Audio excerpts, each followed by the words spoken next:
மரியாளின் பெயரை உச்சரிக்கின்ற பொழுது அலகை மிரண்டு ஓடுகின்றன.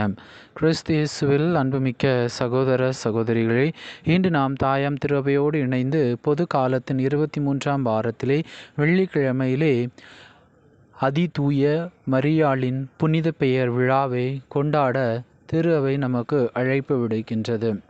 குறிப்பாக மரியாளினுடைய பெயரை உச்சரிக்கின்ற பொழுது தீய ஆவிகளும் தீய சக்திகளும் மிரண்டு ஓடுகின்றன என்பதை திரு அவையினுடைய வரலாற்று அறிஞர்கள் சுட்டிக்காட்டுகின்றார்கள்.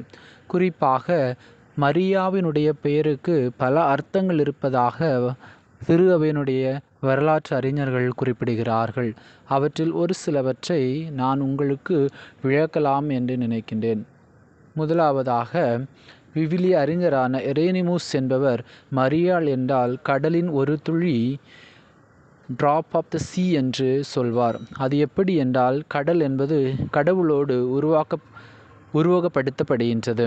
கடல் கடவுளாக உருவகப்படுத்தப்படும் பட்சத்தில் அதில் ஒரு துளி மரியாள் என்று சுட்டி காட்டுவார்.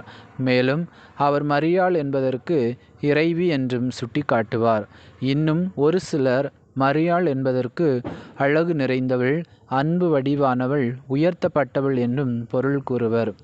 தூய பிரிஜித்துக்கு மரியாள் காட்சி கொடுத்த போது அல்லகையின் கூட்டம் மரியாளின் பெயரை யாராவது உச்சரிக்க கேட்டவுடன் மிரண்டு ஓடுவதையும் வானதூதர்கள் விரைந்து வந்து உதவுவதையும் படித்தருகின்றோம்.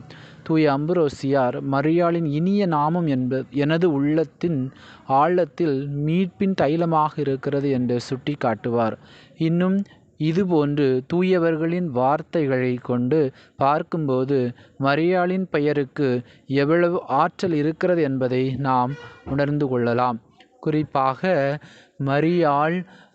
மரியாளுக்கு கபிரியேல் வானதூதர் மங்கள வார்த்தை சொல்கின்ற பொழுது அருள் நிறைந்த மரியே வாழ்க என்கின்ற அந்த வார்த்தையின் வழியாக மரியாள் என்கின்ற அந்த வார்த்தைக்கு எவ்வளவு வல்லமையும் ஆற்றலும் சக்தியும் இருப்பதை கபிரியேல் வானதூதர் சொல்லக்கூடிய அந்த மங்கள வார்த்தை நிகழ்வின் வழியாக நாம் அறிந்து கொள்கின்றோம்.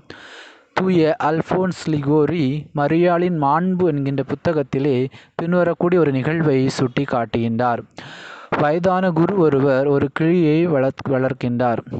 அந்த கிளிக்கு அவர் அன்றாடம் மரியே வாழ்க என்று சொல்லிக் கொடுக்கின்றார். அந்த கிளியும் கொஞ்சம் கொஞ்சமாக அவற்றை கற்றுக்கொள்கிறது.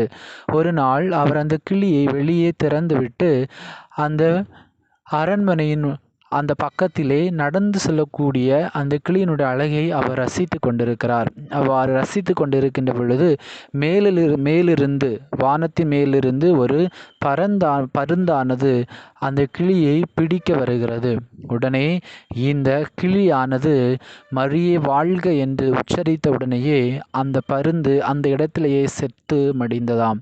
ஆம், கிறிஸ்து இயேசுவில் அன்புமிக்க சகோதர சகோதரிகளே, இன்று நாம் அதிதூய மரியாளின் புனித பெயர் விழாவை கொண்டாடக்கூடிய இந்த தருணத்திலே மரியாள் என்கின்ற அந்த பெயருக்கு அவ்வளவு வல்லமையும் ஆற்றலும் சக்தியும் இருக்கிறது என்பதை நாம் முதலிலே உணர்ந்து கொள்ள வேண்டும். எனவே நம்முடைய வாழ்க்கையில் வரக்கூடிய எவ்வளவு பெரிய போராட்டங்கள், துன்பங்கள், வேதனை நேரத்திலே மரியாளினுடைய பெயரை உச்சரிக்கின்ற பொழுது நமக்கு வரக்கூடிய எல்லா பிரச்சனைகளும் நம்மை விட்டு முற்றிலுமாக விலகி ஓடும் என்பதையும், அது மட்டும் இல்லாமல் மரியாள் என்கின்ற அந்த பெயரை உச்சரிக்கின்ற பொழுது நாம் மோட்ச பாக்கியத்தை அடைய முடியும் என்பதையும் இந்த நாளிலே நாம் அறிந்து கொள்கின்றோம்.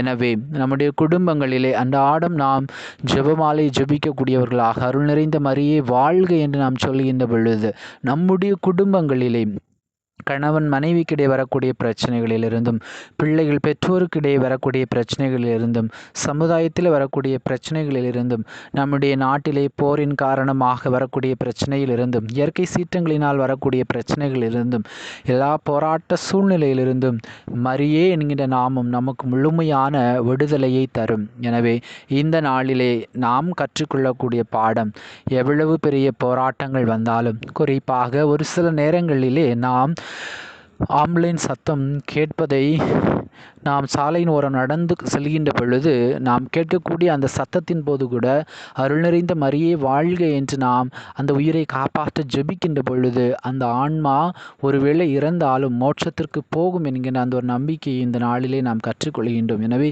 மரியே என்கின்ற நாமத்தை நாம் அன்றாடம் உச்சரிப்போம். எந்த இக்கட்டான சூழ்நிலையாக இருந்தாலும் மரியாள் நாமத்தின் வழியாக எல்லாரும் நிறைவான முழுமையான விடுதலையை இந்த நாளிலே பெற்றுக்கொள்ள முடியும். எனவே மரியாளின் நாமத்தை உச்சரிக்கின்ற பொழுது தீய சக்திகள் மிரண்டு ஓடுகின்றன என்பதை இந்த நாளிலே நாம் உணர்ந்து கொள்வோம். எனவே மரியே வாழ்க, மரியே வாழ்க, இனிய உன் நாமம் ஓதுதல் தினமே என்கிற அந்த பாடலும் நமக்கு சொல்லக்கூடியது. நாம் அன்றாடம் மரியே வாழ்க என்று உச்சரிப்போம். சாத்தானை அழகியை நாம் வெற்றி கொள்வோம். இதற்கு தேவையான அருள் வேண்டி நாம் இறைவன் நோக்கி மன்றாடுவோம். எல்லாமல்ல இறைவன் தந்தை மகன் தூய ஆவி உங்களை நிறைவாக ஆசீர்வதிப்பாராக. ஆமீன்.